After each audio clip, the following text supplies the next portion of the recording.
এখন যদি আপনি ইউটিউব ফলো করে থাকেন তাহলে দেখবেন যে শর্টসে কিন্তু প্রচুর ভিউ, বিশেষ করে ফ্যাক্ট ক্যাটাগরির শর্টগুলোতে।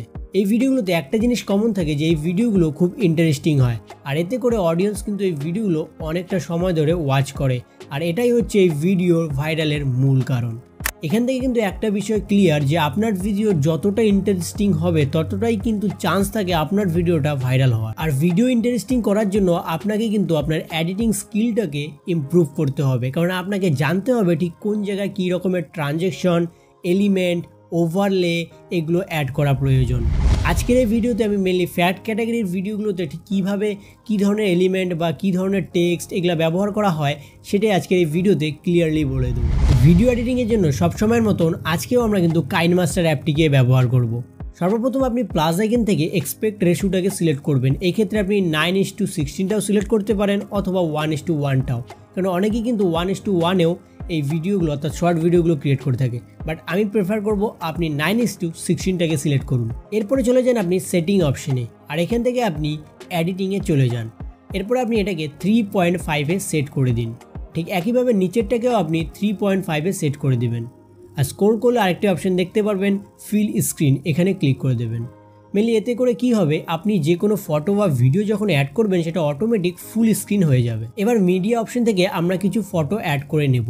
মূলত আমি এখানে কলকাতাকে নিয়ে কিছু ভিডিও ক্রিয়েট করব, তো আমি কলকাতার কিছু ফটো ডাউনলোড করে বা ভিডিও কিছু ডাউনলোড করে এখানে অ্যাড করে নেব। আপনি চেষ্টা করবেন যত বেশি পারা যায় ফটো বা ভিডিও অ্যাড করতে, এতে করে আপনার যে প্রত্যেকটা ক্লিপ থাকবে সেগুলোর ডিউরেশনটা অনেকটা কম থাকবে, আর প্রত্যেকটা ক্লিপই কিন্তু আপনার স্ক্রিনে এনি টাইম মুভ করবে, আর এতে করে অডিয়েন্সও বোর হবে না।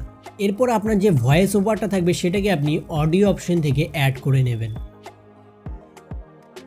এরপর আপনাকে এখানে খুব ইন্টারেস্টিং টাইপের সেই ভিডিও সংক্রান্ত একটা টেক্সট অ্যাড করতে হবে, যেটাতে মানুষের মধ্যে একটা কিউরিসিটি জাগে এবং সে যেন এই ভিডিওটাতে দেখতে চায়, এরকম কিছু টেক্সট অ্যাড করতে হবে। তার জন্য আপনি কি করবেন, সিম্পলি চলে যাবেন 3 লেয়ারে। এখান থেকে আপনি হ্যান্ড রাইটিংটাকে সিলেক্ট করবেন আর একটা বক্স বানাবেন। তারপর আপনি ঠিক উপরের দিকে এটাকে অ্যাডজাস্ট করে বসিয়ে দেবেন, আর এর কালারটা সবসময় আপনি লাইট টাইপের কালার রাখার চেষ্টা করবেন।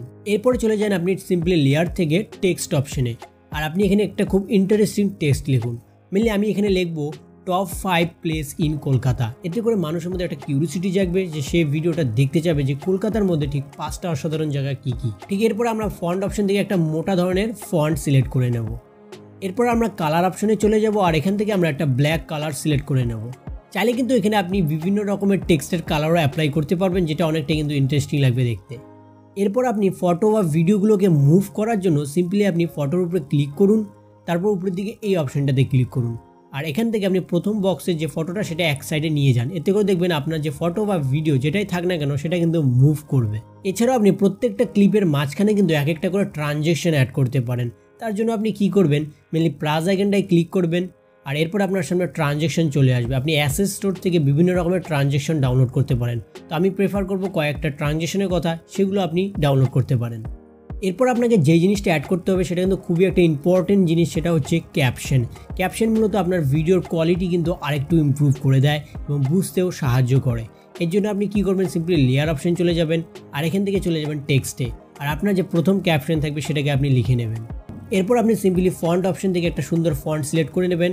ঠিক তারপরে আপনি নিচের দিকে চলে যাবেন ব্যাকগ্রাউন্ড অপশনে, আর এখান থেকে আপনি এই দুটোকেই এনেবল করে দেবেন, আর ব্যাকগ্রাউন্ডের যে অপাসিটি সেটাকে সামান্য বাড়িয়ে দেবেন।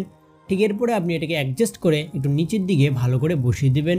দ্যাটস ইট, আপনার কিন্তু ক্যাপশন রেডি। এরপর আপনাকে আরেকটা জিনিস অ্যাড করতে হবে, সেটা হচ্ছে ব্যাকগ্রাউন্ড মিউজিক। আপনি চেষ্টা করবেন একটু সাসপেন্স টাইপের ব্যাকগ্রাউন্ড মিউজিকগুলো অ্যাড করতে,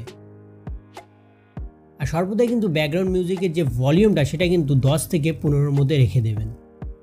দ্যাটস ইট, আপনার শর্ট ভিডিও পুরোপুরিভাবে তৈরি। এরপরে আপনি আপলোড করুন, আর আশা করি মিলিয়ন্সে ভিউ পাবেন। আই হোপ গাইজ আপনি এরপর থেকে শর্ট ভিডিওগুলো খুবই ইজিলি ক্রিয়েট করতে পারবেন, আর তারপরে বিভিন্ন সোশ্যাল মিডিয়া আপলোড করতে পারবেন। ভিডিওটা ভালো লাগলে লাইক, শেয়ার, কমেন্ট, সাবস্ক্রাইব করতে ভুলবেন না। দেখা হবে খুবই শীঘ্রই নতুন একটা ইন্টারেস্টিং ভিডিওতে।